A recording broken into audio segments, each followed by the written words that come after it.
Last episode में ranking tournament start हो गया था, इसका अनाउंसमेंट हो गया था। इसके रूल्स भी जो ली युआन था उसको उसका सिस्टम सारे के सारे बता देता है, जिसे सुनने के बाद ली युआन भी थोड़ा बहुत हैरान होता है। उसके बाद वो कहता है मुझे अपनी प्रैक्टिस को जारी रखना होगा, क्योंकि जो रैंकिंग टूर्नामेंट के टॉप पर बंदे हैं उनका सामना करना बहुत ज़्यादा मुश्किल है। इसी के बाद ही हमें उसके साथियों को दिखाया जाता है जो कि उसको देखकर कह रहे होते हैं आखिरकार ये बंदा अभी भी प्रैक्टिस करने के बारे में कैसे सोच सकता है। तभी जो एक बंदा होता है जिसका नाम कू है वो यहाँ पर उन सभी को बताता है तुम्हें चिंता करने की कोई भी ज़रूरत नहीं है। उसे ली युआन ने बताया था वो इस रैंकिंग के टॉप पर पहुँचना चाहता है, जिस वजह से वो कड़ी मेहनत कर रहा है। और वो जब टॉप रैंकिंग पर पहुँच जाएगा तो वो उसको सारे के सारे आंसर दे देगा। मैं उससे उसके बारे में इंफॉर्मेशन निकलवाने के लिए उसे 1 मिलियन रुपए दे रहा था, लेकिन उसके लिए भी उसने मना कर दिया। इसी के बाद वो चाहता है कि जब वो कियानलोंग रैंकिंग के टॉप पर पहुंच जाए उसके बाद ही वो उससे सारी इन्फॉर्मेशन पूछे। इसी के बाद हमें दिखाया जाता है ली युआन को सिस्टम के साथ, जिस जगह पर जो सिस्टम होता है वो उसे बता रहा होता है तुम्हारे मास्टर ने ये सारी की सारी 25 के 25 पिल्स तुम्हें भेज दी है। मुझे लगता है तुम इन सभी को एक साथ खाने वाले हो। जिस पर वो भी एग्री हो जाता है और उससे कहता है हाँ मैं इन सारी के सारी पिल्स को एक साथ खाने वाला हूँ, ताकि मैं बहुत सारा एनर्जी को बढ़ा सकूँ अपनी बॉडी के अंदर। और वो झटके से एक ही बार में काफ़ी सारी पिल्स को खा लेता है, जिससे उसकी बॉडी में काफ़ी ज़्यादा एनर्जी आने लगती है। और वो तुरंत ही कल्टीवेशन पोजीशन में बैठकर कल्टीवेशन कर कर उन्हें एब्जॉर्ब करने की कोशिश करने लगता है। और वो धीरे धीरे कर कर उन सारी पिल्स की एनर्जी को एब्जॉर्ब भी कर रहा होता है, जिसमें उसका जो सिस्टम होता है वो उसकी हेल्प करता है। और सिस्टम उसे कहता है जब तुम इन सारी की सारी पिल्स को एब्जॉर्ब कर लोगे तब तुम्हें काफ़ी सारी चीज़ें मिल जाएंगी। और वो उसे धीरे धीरे बताने लगता है कि उसकी ये स्किल अनलॉक हो गई, उसकी ये दूसरी स्किल अनलॉक हो गई। लेकिन थोड़ी देर बाद जब वो काफ़ी सारी पिल्स को एब्जॉर्ब कर लेता है तो वो उसे बताता है उसे टोटली 10 स्किल्स मिल चुकी हैं और उसकी एब्जॉर्बिंग की पावर भी अब पहले से काफ़ी ज़्यादा अच्छी हो गई है। इसी के बाद वो काफ़ी सारे स्टोन्स को बाहर निकाल लेता है, स्प्लिट स्टोन को, और उनको देख कर कहने लगता है चलो ठीक है ट्राई करते हैं, आखिरकार मैं एक स्टोन को अब कितने टाइम में एब्जॉर्ब कर सकता हूँ। थोड़े टाइम बाद का सीन दिखाते हैं, जिसके बाद जब वो एब्जॉर्ब करना स्टार्ट करता है तो 7 मिनट में ही वो एक स्प्लिट स्टोन को एब्जॉर्ब कर लेता है। जिसके बाद उसका सिस्टम उसे इस बारे में बताने लगता है। उसका सिस्टम उसे बताता है ये पहले से काफ़ी ज़्यादा फास्ट है, और वो भी ये देखकर काफ़ी ज़्यादा हैरान होता है। तभी वो कहने लगता है चलो ठीक है अब तुम जो मेरी एब्जॉर्बिंग की पावर थी वो पहले से काफ़ी ज़्यादा अच्छी हो चुकी है, इसीलिए अब मैं काफ़ी सारे स्प्लिट स्टोन को एब्जॉर्ब कर सकता हूँ पहले की तुलना में। और अब वो इसी के साथ ही वापस से अपना स्प्लिट स्टोन को एब्जॉर्ब करना स्टार्ट कर देता है। इसी के साथ अब हमें 1 घंटे बाद का सीन दिखाते हैं। 1 घंटे बाद उसको एक कॉल आता है जो कि और किसी का नहीं मास्टर हुआन का था। मास्टर हुआन उसे अरीना नंबर 11 में आने को कहते हैं। इस जगह पर जो फाइट है वो कंटिन्यू हो रही है, यानी कि एक रैंकिंग टूर्नामेंट का एक मैच हो रहा है, इसीलिए उसे इस जगह पर आना चाहिए और इसे देखना चाहिए। तभी वो पूछता है मास्टर ये किन का मैच हो रहा है। तभी उसके मास्टर बताते हैं जो टॉप रैंकिंग में है नंबर 1 और नंबर 3 पर है उन दोनों का ये मैच है, अगर तुम इसे देखना चाहते हो तो आ जाओ। इसी के बाद अब हमें अरीना नंबर 11 का सीन दिखाते हैं, जिसमें वो आ चुका था इस मैच को देखने के लिए, क्योंकि ये जो मैच था ये वांग यून और गू के बीच में था जो कि टॉप रैंकिंग के बंदे थे। जैसे ही इस जगह पर ली युआन आता है वो नीचे से मास्टर को देखने लगता है। मास्टर उसे तुरंत ही अपने पास बुला लेते हैं और उसको अपने दोस्त से मिलवाते हैं। और तभी जो उसका दोस्त होता है वो कहने लगता है सही में तुम काफ़ी ज़्यादा काबिल इंसान हो, मैंने सुना है अभी तक तुमने किसी भी टीचर को ज्वाइन नहीं किया है, तो अगर तुम चाहो तो मुझे ज्वाइन कर सकते हो क्योंकि मैं तुम्हें काफ़ी अच्छी चीज़ें सिखा सकता हूँ। और वो ली युआन को देख कर कहता है वैसे सही में तुम्हारा टैलेंट काबिल तारीफ़ होगा, क्योंकि मैंने तुम्हारे बारे में काफ़ी ज़्यादा तारीफ़ें सुनी है हुआन से, इसीलिए अगर तुम चाहो तो मेरे स्टूडेंट बन सकते हो। तभी जो मास्टर हुआन होते हैं उससे कहते हैं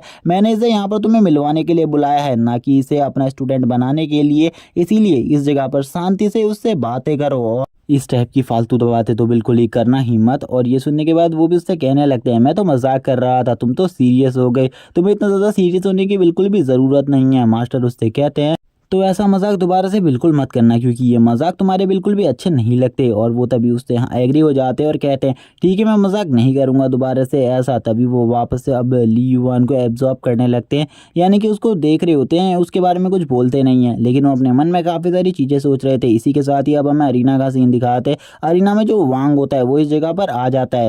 वांग इस जगह पर जब आ रहा होता है उसका इंट्रोडक्शन किया जाता है कि ये टॉप रैंकिंग वाला बंदा है, और इसी के साथ ही इसके जो स्प्लिट सोल होती है उसके बारे में थोड़ी बहुत इन्फॉर्मेशन। इसी के साथ ही गू भी इस जगह पर आ जाता है। जब गू इस जगह पर आता है सभी को बताया जाता है ये रैंकिंग में टॉप 3 पर है और ये भी काफ़ी ज़्यादा स्ट्रॉन्ग है और इसके पास भी काफ़ी ज़्यादा पावरफुल एक स्पिरिट बीस्ट है। इसी के साथ ही अब ये दोनों आमने सामने होते हैं। पूरी पब्लिक इन दोनों को देखकर शॉक होती है, क्योंकि ये दोनों ही अपनी पावर्स के प्रेशर को रिलीज कर कर एक दूसरे को दबाने की कोशिश कर रहे थे, लेकिन इन दोनों के बारे में किसी को भी ज़्यादा जानकारी नहीं थी, क्योंकि ये दोनों ही नए स्टूडेंट थे, इसीलिए वो बिल्कुल भी नहीं समझ पाते इन दोनों में से ज़्यादा स्ट्रॉन्ग कौन है।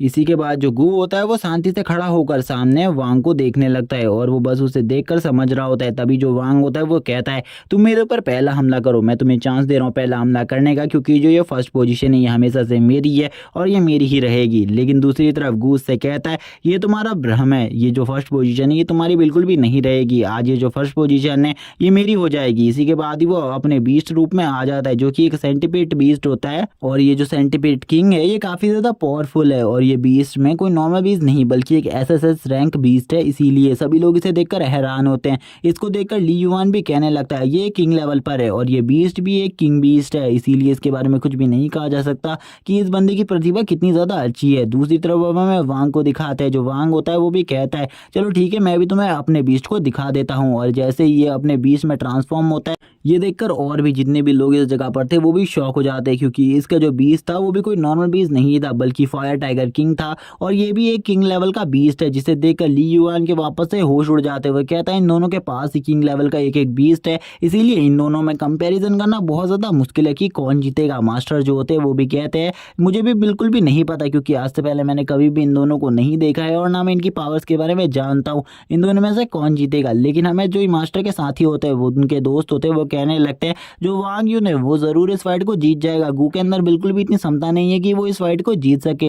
लेकिन मास्टर उसे कहते हैं तुम्हें अभी से इस फैसले को नहीं करना चाहिए, शायद से तुम बाद में इस फैसले के लिए पछताओ, क्योंकि मुझे लग रहा है जो गू है वो भी काफी ज्यादा स्ट्रांग है। लेकिन वो वांग यून का ही साइड ले रहे होते हैं और वांग यून के बारे में ही कह रहे होते हैं। वांग यून तभी कहने लगता है चलो ठीक है अगर तुमने यहाँ पर मुझे पहला अटैक करने का चांस दिया है तो मैं तुम्हें दिखाता हूँ जो मेरा पहला अटैक है वो आखिरकार कितना ज्यादा स्ट्रांग हो सकता है। और इसी के साथ ही वो अपने बीच से एक बहुत ज्यादा पावरफुल फायर अटैक कर देता है गू के ऊपर और ये फायर अटैक काफी ज्यादा स्ट्रांग होता है। गू इस अटैक को बिल्कुल भी डिफेंस नहीं कर पाता और डायरेक्टली इस अटैक के साथ हिट हो जाता है और अब उसकी जो सेंटीपीड बीस्ट होता है उसके चारों तरफ फायर होती है। लेकिन थोड़ी देर बाद हमें दिखाते हैं वो इस फायर में भी बहुत ज्यादा मुश्किल से बचकर बाहर निकल जाता है और अब वो वापस बोलता है चलो ठीक है मैं तुम्हें एक और मौका देता हूँ, मेरे ऊपर हमला करो और अपनी पूरी पावर से हमला करो, मैं भी देखना चाहता हूँ आखिरकार तुम्हारी जो स्ट्रेंथ है वो कितनी ज्यादा है। बट अब तो वांग यून को गुस्सा आ जाता है जिस वजह से वो भी पूरी पावर के साथ अटैक करने के लिए आगे बढ़ता है और उससे कहता है ये तुम्हारी गलती होगी, अब तुमने जो भी किया है इसका तुम्हें किया भुगतना होगा। और इसी के साथ ही एक पावरफुल पंच उसके ऊपर कर देता है। जो ये पावरफुल पंच होता है इसमें काफी ज्यादा अमाउंट में फायर होती है क्योंकि वो फायर एनर्जी को अच्छे तरीके से मैनिपुलेट करता है। इसी के बाद हमें वो जो सेंटीपीड बीस्ट होता है उसका थोड़ा बहुत ब्लड दिखाया जाता है। लेकिन अब इसी के बाद हमारा सीन कट हो जाता है और हमें ली युआन को दिखाते हैं। ली युआन कहने लगता है सही में ये दोनों काफी ज्यादा स्ट्रांग है, इतना ज्यादा स्ट्रांग बनने के लिए मुझे काफी ज्यादा पावर की जरूरत होगी। इसी के बाद अब हमें वापस से मास्टर को दिखाते हैं। मास्टर का दोस्त होता है वो कहने लगता है मैंने पहले ही कहा था जो गू है वो काफी ज्यादा कमजोर है, वो बिल्कुल भी वांग यून के सामने नहीं टिक सकता, इसीलिए वांग यून काफी ज्यादा स्ट्रांग है और टॉप रैंकिंग को हासिल किया है। ये मैच बिल्कुल भी ज्यादा इंटरेस्टिंग नहीं था, एक ही अटैक में सामने वाला अपोनेंट हार गया, ऐसा बिल्कुल भी नहीं होना चाहिए था। तभी जो मास्टर होते हैं वो कहने लगते हैं चलो ठीक है ली युआन तुम मुझे बताओ आखिरकार तुम्हें इस मैच में क्या लगता है कि कौन जीतेगा, क्योंकि मैं देखना चाहता हूँ कि मैंने जिस काम के लिए तुम्हें इस जगह पर बुलाया है उस काम में तुम्हें कुछ समझ में आ भी रहा है या नहीं, क्योंकि ये जो बीस्ट है सामने इन्हीं का सामना तुमने भी करना है और इन्हीं लोगों का सामना कर कर तुम्हें टॉप पर पहुंचना है। तभी जैसे ही इस बारे में जो उनका दोस्त होता है वो सुनता है वो कहने लगता है अपने मन में ये बंदा चाहे कितना ही ज्यादा पावरफुल है, इसके पास एक ई रैंक की सोल ही है लेकिन फिर भी ये बिल्कुल भी इतने टॉप तक नहीं पहुंच पाएगा, ये एक बेकार सी बात है, बिल्कुल भी ली युआन के लिए ये असंभव बात है कि वो टॉप रैंकिंग तक पहुंच पाए। तभी ली युआन बोलता है मास्टर मुझे एक ही चीज समझ में आ रही है, जो वांग यून है वो गू के फंसाए हुए जाल में पूरी तरीके से फंस चुका है, अब जल्द ही जो गू है वो उसे इजीली डिफीट कर देगा। ये सुनने के बाद जो उनका दोस्त होता है वो कहने लगता है आखिरकार तुम ये क्यों कह रहे हो, क्योंकि ऐसा तो कुछ भी नहीं हुआ है, बल्कि जो वांग यून है उसी ने उसके ऊपर अपना पावरफुल अटैक कर दिया है जो कि काफी ज्यादा स्ट्रॉन्ग पंच है, तुम ऐसा कैसे कह सकते हो। तभी जो वो होता है उससे कहता है आपको एक बार मैच की तरफ देखना चाहिए, आखिरकार मैच में क्या हुआ है। जैसे ही वो मैच की तरफ देखते हैं जो पंच होता है वो तो सीधा जमीन पर हिट किया था जिस वजह से कुछ भी नहीं होता और जो गू होता है वो पूरे तरीके से सेफ हो गया था।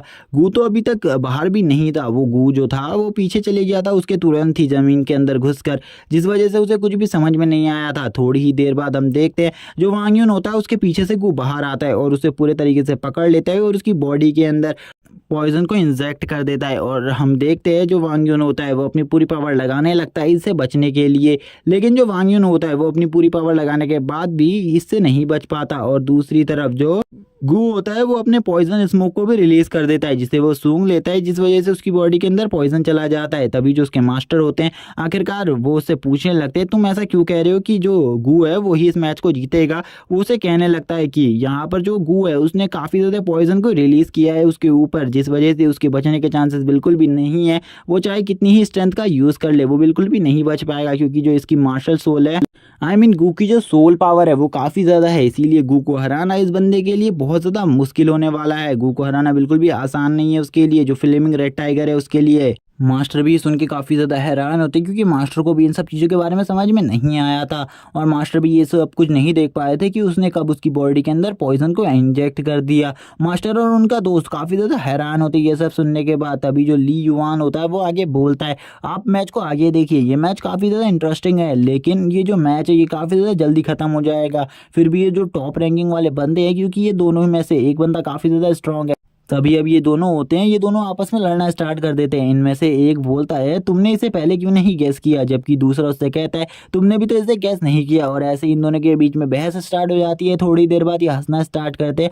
और वापस से मैच पर फोकस करने लगते हैं। जो मैच में रेड टाइगर किंग होता है वो अपनी पूरी पावर को लगाकर खड़ा हो जाता है, लेकिन वो बिल्कुल भी हार नहीं मानना चाहता था, बल्कि जो गू होता है वो उससे हार मानने को कहता है। वो उससे कहता है अगर तुम हार मान जाओगे तो तुम्हें मैं इस पॉइजन के एंटीट्यूड दे दूंगा, इसीलिए चिंता मत करो, जल्दी से हार मान जाओ। लेकिन वो तुरंत ही अपने ट्रैगल क्लॉ की पावर से उसके ऊपर हमला करने के लिए आगे बढ़ता है और वो उसके काफ़ी सारे टेंटिकल्स को तोड़ देता है, जिससे काफ़ी ज़्यादा ब्लड आने लगता है, जिसे देखकर सभी लोग काफ़ी ज़्यादा हैरान होते हैं। इस पब्लिक में से आधे लोग वांग युन को सपोर्ट कर रहे होते हैं, जबकि आधे लोग गू को सपोर्ट कर रहे होते हैं। कुछ भी समझ में नहीं आ रहा होता किसी को कौन जीतेगा। लेकिन अब दूसरी तरफ हमें दिखाते हैं जो एक लड़की होती है वो कहने लगती है इसमें जो ये रेड टाइगर है ये काफ़ी ज़्यादा स्ट्रांग है, लेकिन ये उससे ज़्यादा पावरफुल बिल्कुल ही नहीं है। यानी कि जो वो सेंटीपीड है वो काफ़ी ज़्यादा स्ट्रांग है, क्योंकि वो किंग लेवल के लेवल 4 पर पहुंच चुका है, यानी कि 4 स्टार पर। और एक 4 स्टार बेस्ट काफ़ी ज़्यादा स्ट्रांग होता है एक नॉर्मल बंदे से। तभी अब हमें दिखाते हैं जो यहाँ पर वो मास्टर होते हैं वो कहने लगते हैं सही में तुम्हारा स्टूडेंट काफ़ी ज़्यादा काबिल तारीफ़ है, मैं इसकी तारीफ़ नहीं कर सकता, क्योंकि मैंने भी देख लिया अब कि उसकी बॉडी के अंदर अब पॉइजन पूरी तरीके से फैल रहा है, लेकिन वो अभी भी हार नहीं मान रहा। मुझे तो ऐसा लगता है कहीं पर क्या पता वो उसे हरा दे। लेकिन तब ली युआन वापस बोलता है वो उसे बिल्कुल भी नहीं हरा पाएगा, क्योंकि जो वांग युन का पॉइजन है, वांग युन की बॉडी के अंदर जो पॉइजन है वो काफ़ी ज़्यादा स्ट्रॉन्ग पॉइजन है। वो धीरे धीरे कर कर उसकी बॉडी को पैरालाइज करना स्टार्ट करेगा और थोड़ी ही देर में वो नीचे गिर जाएगा। इस पॉइजन के बारे में सुनने के बाद मास्टर भी हैरान हो जाते हैं और कहते हैं इसे हमें पहले ही बता देना चाहिए, वरना उसकी जान भी खतरे में आ सकती है। तभी ली युआन कहता है इसके बारे में मैं कुछ भी नहीं कर सकता, क्योंकि अभी जो पॉइजन है वो उसकी बॉडी के अंदर धीरे धीरे कर फैलना स्टार्ट हो गया है। उसे तुरंत ही हार मान लेनी चाहिए। अगर वो तुरंत ही हार नहीं मानता तो सही में उसके लिए जो सिचुएशन है वो काफ़ी ज़्यादा बिगड़ सकती है। इसी के साथ हमें दिखाते हैं अरीना में जो गू होता है वो अपने पंखों की हेल्प से फ्लाई कर रहा होता है, लेकिन जो रेड टाइगर किंग होता है यानी कि फ्लेमिंग टाइगर किंग वो उसे कहता है तुम शांत हो जाओ और हार मान लो, मैं तुम्हारे पॉइजन को निकाल सकता हूँ, लेकिन अगर तुम ऐसा नहीं करोगे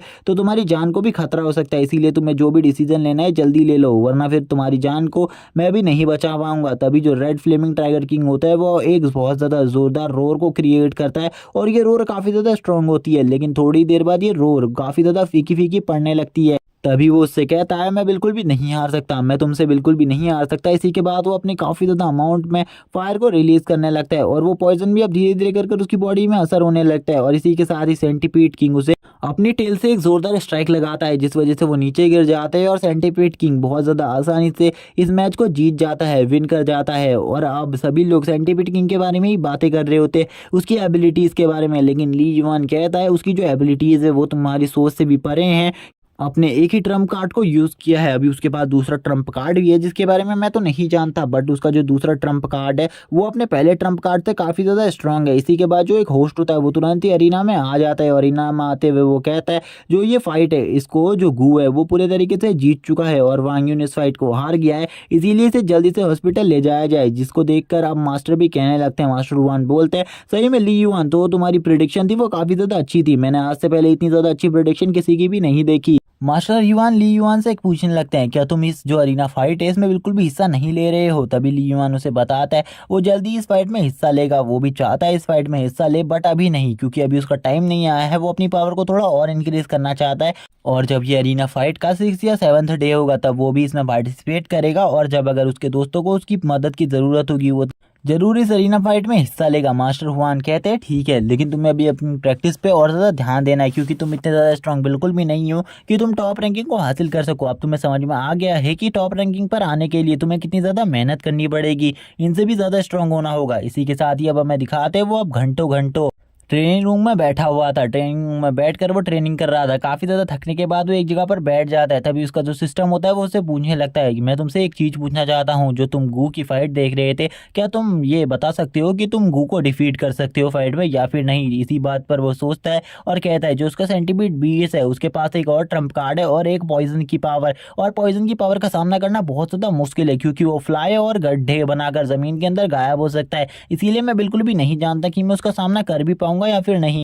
जहाँ तक मेरी बात है, मैं उसका सामना बिल्कुल भी नहीं कर सकता, क्योंकि मेरा जो लेवल है वो बिल्कुल भी इतनी ज़्यादा तेज़ी से नहीं बढ़ रहा है, बल्कि जो मेरे लेवल बढ़ने की दर है वो काफ़ी ज़्यादा कमज़ोर हो गई है। मैंने बिल्कुल भी नहीं सोचा था मेरे लेवल बढ़ने की दर इतनी ज़्यादा कमज़ोर हो जाएगी। और दूसरी तरफ जो फ्लेमिंग टाइगर की बात कर रहे हो तुम, उसका सामना करना भी मेरे लिए बहुत ज़्यादा मुश्किल है, क्योंकि उसकी स्ट्रेंथ इमेजरेबल है और उसकी स्ट्रेंथ का सामना करना तो किसी के भी बस की बात नहीं है। अगर उसको पॉइजन से नहीं हराया जाता तो बिल्कुल भी सामने वाला बंदा उसे नहीं हरा सकता था। इस फाइट के रिजल्ट कुछ और ही होते। सिस्टम भी उसकी ऐसी बात सुनकर उससे कहता है जो तुम्हारी नॉलेज है वो पहले से काफ़ी ज़्यादा बढ़ गई है, मुझे लगता है तुम्हें अब थोड़े देर का रेस्ट लेना चाहिए और अपने साथियों के पास वापस जाना चाहिए और अपने रूम में जाकर थोड़ा बहुत आराम कर लेना चाहिए। ये बात सुनकर वो भी सिस्टम से कहने लगता है तुम इस बात के लिए तो सही बात कह रही हो, लेकिन अभी मुझे ऐसा लगता है मैं थोड़े बहुत और स्पीड स्टोन को एब्जॉर्ब कर सकता हूँ, जिसके बाद मुझे उस जगह पर जाना चाहिए। अब वो किसी चीज़ के बारे में आपस में बातें करने लगते हैं और इस बातों के बारे में हमें कुछ भी नहीं बताया जाता। शायद से ये इस बारे में रिलेटेड थी कि ली युआन जब 6 डे पर किसी बंदे के साथ फाइट करेगा तो वो कौन सा नंबर का बंदा होगा, क्योंकि उसका रैंक हमने देखा था 316 था और वो किस नंबर के बंदे को चैलेंज देगा अपनी रैंक आगे बढ़ाने के लिए। ली युआन कहने लगता है मुझे पता है मुझे किस रैंक से फाइट करनी चाहिए, लेकिन मुझे सबसे पहले टॉप 10 रैंक में आना होगा, जिसके बाद मैं गू से फाइट कर टॉप 1 रैंक हासिल कर लूंगा। अब हमें वापस से कुछ स्पिरिट स्टोन को दिखाया जाता है जिसे वो एब्जॉर्ब करने लगता है और ये एब्जॉर्ब करते ही शाम हो जाती है। और अब हमें शाम का सीन दिखाते हैं। शाम तक उसने काफ़ी सारे स्पिरिट स्टोन को एब्जॉर्ब कर दिया था, जो कि उसका सिस्टम उसको रिकॉर्ड कर रहा था और उसे रिवॉर्ड देने के बारे में बताने लगता है, यानी कि उसे 1000 पॉइंट पर स्पिरिट स्टोन को एब्जॉर्ब करने पर मिल रहे थे। ऐसे ही उसका सिस्टम उसे बताता है उसके जो 3 मिलियन पॉइंट्स है वो टोटली कंप्लीट हो चुके हैं और अब वो अपने लेवल को बढ़ाने की कोशिश कर सकता है इन पॉइंट से।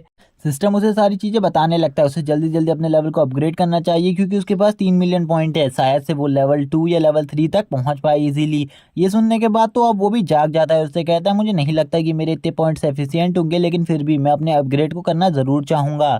और उसके जितने भी अपग्रेड्स होते हैं वो तुरंत ही करवा लेता है और हमें बताया जाता है जो उसका बीस्ट है वो एक एसएस रैंक के बीस्ट की पावर को अब होल्ड करता है और अब वो भी काफ़ी ज़्यादा स्ट्रांग हो चुका है। इसी के साथ अब वो बोलता है यहाँ पर अपने सिस्टम से कि उसे ये चीज़ अपग्रेड करनी है, यानी कि उसे अपने बीस्ट क्लो आर्मर को स्ट्रॉन्ग करना है। और ये सब करने के बाद भी जो उसका बीच का लेवल होता है वो 2 स्टार ही रहता है, वो बिल्कुल भी नहीं बढ़ता है, जिसके बारे में जब उसका सिस्टम उसे बताता है वो काफ़ी ज़्यादा अफसोस में रहता है। वो कहता है बिल्कुल भी मेरे लेवल तो बिल्कुल भी नहीं बढ़ रहा, मुझे क्या करना चाहिए अपने लेवल को और ज़्यादा तेज़ी से बढ़ाने के लिए। मैं बिल्कुल भी अपने लेवल को तेज़ी से नहीं बढ़ा पा रहा हूँ, जबकि मैंने उतनी सारी पिल्स खाई और इतने ज़्यादा स्पीड स्टोन को एब्जॉर्ब किया है। उसके बाद भी जो मेरी एटॉमिक एनर्जी है वो तो काफ़ी ज़्यादा बढ़ रही है, बट लेवल जो है वो काफ़ी लंबे टाइम से नहीं बढ़ा। मुझे लेवल को और ज़्यादा बढ़ाने की ज़रूरत है। वो अपनी आई टेक्निक पे भी काफ़ी सारे पैसों को खर्च करता है। हमें बताया जाता है अब उसके पास 1.5 मिलियन रुपीज़ ही बचे, यानी कि पॉइंट्स ही बचे हैं, इसीलिए अब वो इन पॉइंट्स को खर्च नहीं करना चाहता। इनसे वो कुछ स्किल्स को बाय करेगा आगे चल के, जो स्किल उसकी आगे चलकर हेल्प कर पाए, वो ऐसी स्किल्स को बाय करेगा। वो नीचे बैठा हुआ होता है और नीचे बैठ कर कहता है चलो ठीक है, वैसे भी मैंने जितनी पावर्स को बढ़ाना था आज के लिए मैंने उतनी पावर्स को बढ़ा लिया है। अब मुझे अपने रूममेट्स के पास जाकर देखना चाहिए,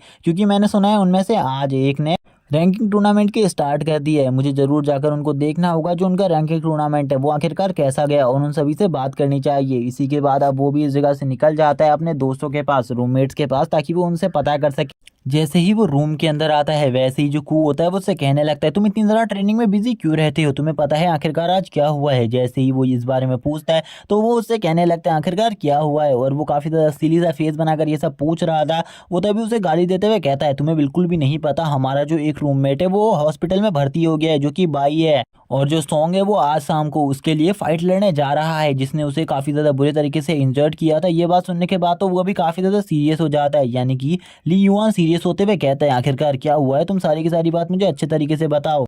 ये बात सुनने के बाद जो कू होता है वो उससे कहता है आज यहाँ पर मैंने जैसा कि तुम्हें बताया था बाई का एक मैच था, बाई उस मैच को बहुत ज़्यादा इजीली जीत गया था। उसके बाद एक और बंदे ने उसको यहाँ पर चैलेंज दिया कि उसे उसके साथ मैच करना होगा, इसीलिए उसे दूसरा मैच करना पड़ा, लेकिन ये तो रूल्स के खिलाफ है कहने लगता है। लेकिन तभी जो कू होता है वो उससे कहता है तुम मेरी बात को मत काटो और मेरी बात को ध्यान से सुनो। वो मैच कुछ और चीज़ नहीं बल्कि एक साजिश थी उसको बहुत ज़्यादा बुरे तरीके से हराने की, उसको बहुत ज़्यादा नुकसान पहुंचाने की। इसीलिए जब उसने उस मैच को लड़ा तो वो काफ़ी ज़्यादा बुरे तरीके से इंजर्ड कर दिया, सामने वाले बंदे ने उसे बहुत ज़्यादा बुरे तरीके से मारा। और ये देखकर सॉन्ग को काफ़ी ज़्यादा गुस्सा आ गया, इसीलिए जो सॉन्ग है उसने फाइट को अनाउंस कर दिया। उसने कहा मैं शाम को तुमसे फाइट करूंगा और ये जो फाइट है ये एरिया 7 में होने वाली है।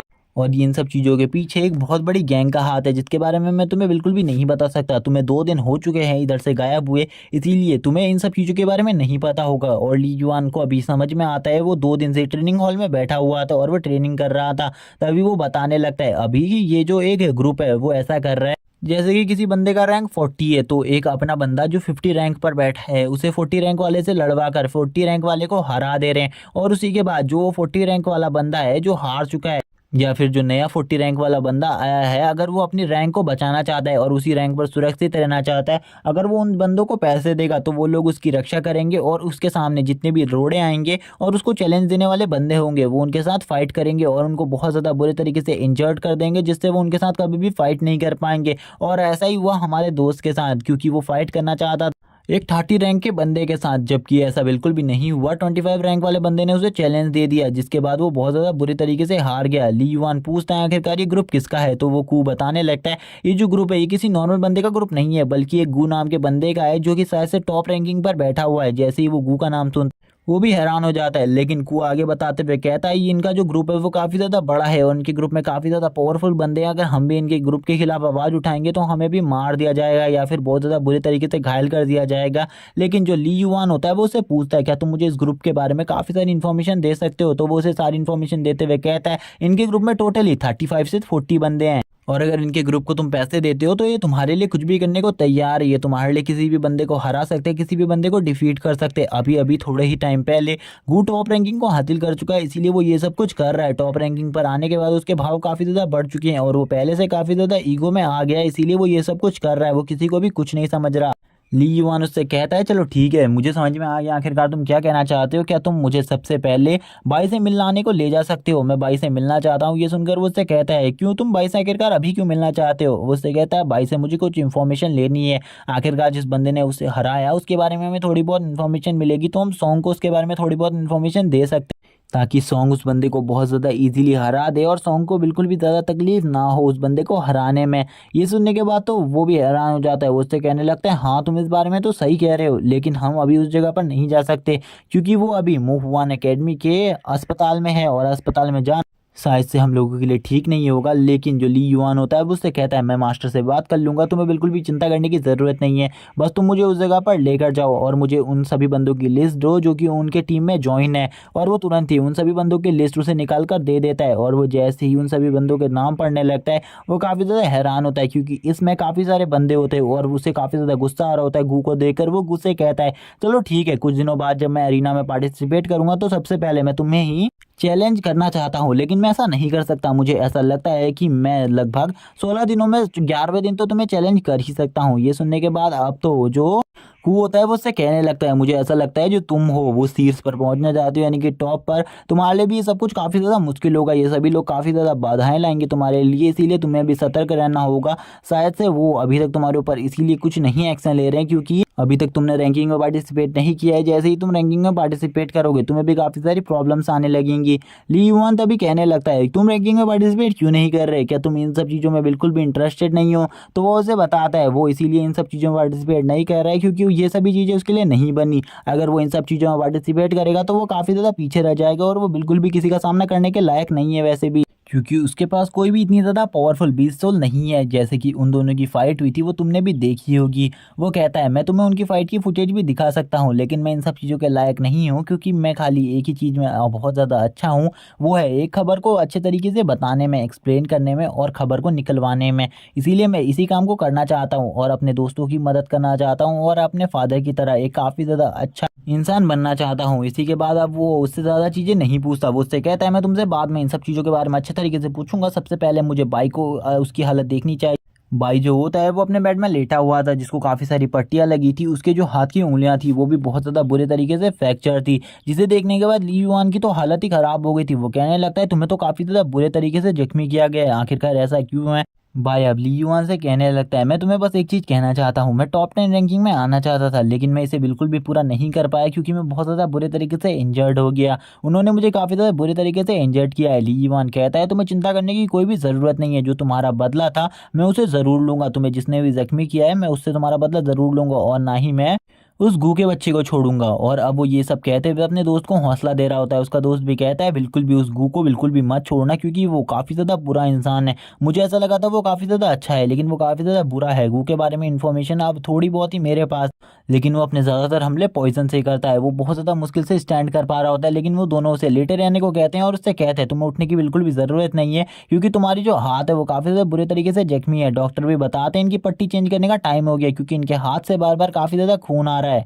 वो उससे तो यहाँ पर सॉन्ग के लिए इन्फॉर्मेशन लेने आए थे, लेकिन वो कोई भी इन्फॉर्मेशन नहीं ले पाते। इसी के बाद अब हमें अरीना नंबर 7 का सीन दिखाते हैं। अरीना नंबर 7 में ये दोनों भी आकर बैठ चुके थे। ये दोनों यहाँ पर बातें करने लगते हैं आखिरकार इस मैच को कौन जीतेगा। तभी जो कू होता है वो बोलता है इस मैच को आराम से सॉन्ग जीत जाएगा, क्योंकि ये मैच सॉन्ग के लिए काफ़ी ज़्यादा ईजी है। उसके सामने कोई इतना ज़्यादा पावरफुल बंदा भी नहीं खड़ा है। सॉन्ग ईजिली उस बंदे को डिफीट करेगा और हम लोग इस जगह से चले जाएंगे। लेकिन तभी जो ली युआन होता है वो उससे कहता है कभी भी तुम्हें अपने अपोनेंट को बहुत ज़्यादा कमज़ोर नहीं समझना चाहिए, क्या पता उसका अपोनेंट काफ़ी ज़्यादा स्ट्रांग हो। वो उसे बताता है उसका अपोनेंट के बारे में, उसने थोड़ी बहुत इन्फॉर्मेशन तो निकाली है। वो इतना ज़्यादा भी स्ट्रांग नहीं है, क्योंकि वो अभी 25 रैंकिंग पर ही पहुंचा है और वो अपने स्तर को आगे नहीं बढ़ा रहा। अगर वो चाहे तो टॉप 10 में ईजिली पहुंच जाए, लेकिन उसको गू ने मना किया है, उसे इसी जगह पर रखा गया है, क्योंकि अगर कोई भी ऊपर बड़ी प्रॉब्लम लेकर आ रहा हो तो वो उसे नीचे ही इजीली ख़त्म कर दे, और ऊपर कोई भी ज़्यादा पावरफुल बंदा ना आ सके। ऊपर वही बंदे आ सके जो कि उन्हें पे करते हैं। ली युआन उसके बारे में पूछता है, उसके फादर के बारे में पूछता है, तो वो बताता है कि उसके फादर भी इसी तरीके की इंफॉर्मेशन को इधर से उधर करते हैं, और वो भी अपने भाई से इसी काम को सीख रहा है। और उसका भाई जो है वो यांजिंग एकेडमी में पढ़ता है, इसीलिए वो भी इस एकेडमी में पढ़कर इस एकेडमी के गौरव को आगे बढ़ा रहा है। जब वो इन सारी बातों को बताता है तो ये सारी की सारी बातें जो ली युआन होता है उसके सर के ऊपर से जाती है, उसे एक भी बात समझ में नहीं आती। इसी के साथ ही अब अरीना का सीन दिखाते हैं। अरीना में दोनों के दोनों आ चुके थे। दोनों ही जैसी अरीना में आते हैं वो दोनों का ही इंट्रोडक्शन दिया जाता है, जिसमें जो सामने वाला बंदा है इसे मैं रेड कहूंगा। और जो रेड होता है वो कहने लगता है मैंने बिल्कुल भी नहीं सोचा था तुम्हारा जो रूममेट है वो काफ़ी ज़्यादा बुरी तरीके से घायल हो गया था, जिस वजह से वो इतना ज़्यादा जोर से चिल्लाने लगा था। उसका बदला लेने के लिए तुम इस अरीना में फाइट करने के लिए आओगे मुझसे, मैंने ऐसा कभी भी नहीं सोचा था। लेकिन तभी जो सॉन्ग होता है वो उससे शांति से बात करते हुए कहता है तुम्हें मेरे रूममेट के बारे में बात नहीं करनी चाहिए, क्योंकि आज मैं तुम्हें एक अच्छा सबक सिखाऊंगा। आखिरकार तुम्हें किसी इंसान को कितने बुरे तरीके से पीटना चाहिए। मैं तुम्हारे आज सारी की सारी हड्डियां तोड़ दूंगा इसी जगह पर। आज मैं तुम्हें बहुत अच्छा सबक सिखाऊंगा। लेकिन जो सामने वाला बंदा होता है वो काफ़ी ज़्यादा मजाक उड़ाने लगता है सॉन्ग का। वो काफ़ी ज़्यादा बुरे तरीके से उससे कहता है मैंने सुना है तुम अपनी सिटी के टॉप वाले बंदे हो, इसीलिए आज मैं तुम्हें डिफीट कर कर तुम्हारी सिटी की बेइज्जती करूंगा, क्योंकि अगर मैं तुम्हारी सिटी को हरा सकता हूँ तो तुम्हारी सिटी में कोई भी जीनियस नहीं है, बल्कि सभी के सभी डफर है तुम्हारी ही तरह। और इसी के साथ ही वो जोर जोर से अपने पैरों को पटकने लगता है और हंसने लगता है और कहता है तुम जैसे बेवकूफ़ ही तुम्हारी सिटी में रह सकते हैं। मुझे तो बिल्कुल ही लगा था तुम लोग काफ़ी ज़्यादा बेकार होगे और तुम्हारी स्ट्रेंथ भी काफ़ी ज़्यादा कमज़ोर होगी। चलो ठीक है, अब फाइट करने के लिए तैयार हो जाओ। इसी के साथ ही ये दोनों के दोनों फाइट के लिए तैयार हो जाते हैं, और जैसे ही वो उसके ऊपर हमला करता है वो अपने हाथ को रेडी करते हुए जो सॉन्ग होता है वो अपनी बीस्ट फॉर्म में ट्रांसफॉर्म होने लगता है। जब वो अपनी बीस्ट फॉर्म में ट्रांसफॉर्म होता है तो उसके अंदर से काफ़ी ज़्यादा लाइट निकलने लगती है, जिसे देखकर सामने वाला बंदा जो रेड होता है वो भी थोड़ी देर के लिए हैरान हो जाता है। वो कहते हैं आखिरकार ये क्या हो रहा है, इसकी जो बीस्ट फॉर्म है इससे तो काफ़ी ज़्यादा एनर्जी निकल रही है। और वो इस एनर्जी को देखकर काफ़ी ज़्यादा हैरान था, लेकिन थोड़ी ही देर बाद वो एक बटरफ्लाई में कन्वर्ट हो जाता है, जो कि एक ब्लू कलर की बटरफ्लाई थी। इसको देखकर तो उसकी हंसी छूट जाती है और वो हंसते हुए बोलता है ये तो एक नॉर्मल सी बटरफ्लाई है, चलो मैं दिखाता हूँ आखिरकार एक स्ट्रॉन्ग बीस्ट क्या होता है। और वो थोड़ी ही देर में अपनी बीच फॉर्म में ट्रांसफॉर्म होने लगता है। जैसे ही वो अपनी बीच फॉर्म में ट्रांसफॉर्म होने की कोशिश करता है, थोड़ी देर बाद हमें दिखाते हैं उसकी रियल बीस्ट फॉर्म को, जो कि काफ़ी ज़्यादा स्ट्रांग होती है, क्योंकि जो इसकी रियल बीस्ट फॉर्म थी वो एक एप टाइप बीस्ट फॉर्म थी, जिसको हम 4 आर्म से भी कंसीडर कर सकते हैं, क्योंकि इसकी बीस्ट फॉर्म के 4 आर्म्स थे और ये 4 आर्म्स के साथ इस जगह पर खड़ी होती है। इसी से इसकी स्ट्रेंथ का अंदाज़ा लगाया जा सकता है। इसी के साथ वो दोनों आमने सामने होते हैं। इसी के बाद ये जो सीरीज़ है और ये एपिसोड यहीं पर एंड हो जाता है। जैसे ही सीरीज़ के न्यू चैप्टर्स रिलीज होंगे मैं इन्हें एक्सप्लेन कर इस चैनल पर अपलोड कर दूंगा। तब तक के लिए चैनल को सब्सक्राइब कर दो, और अगर तुम्हें किसी न्यू सीरीज़ की एक्सप्लेनेशन चाहिए तो मुझे कमेंट में उस सीरीज़ का नाम बताओ।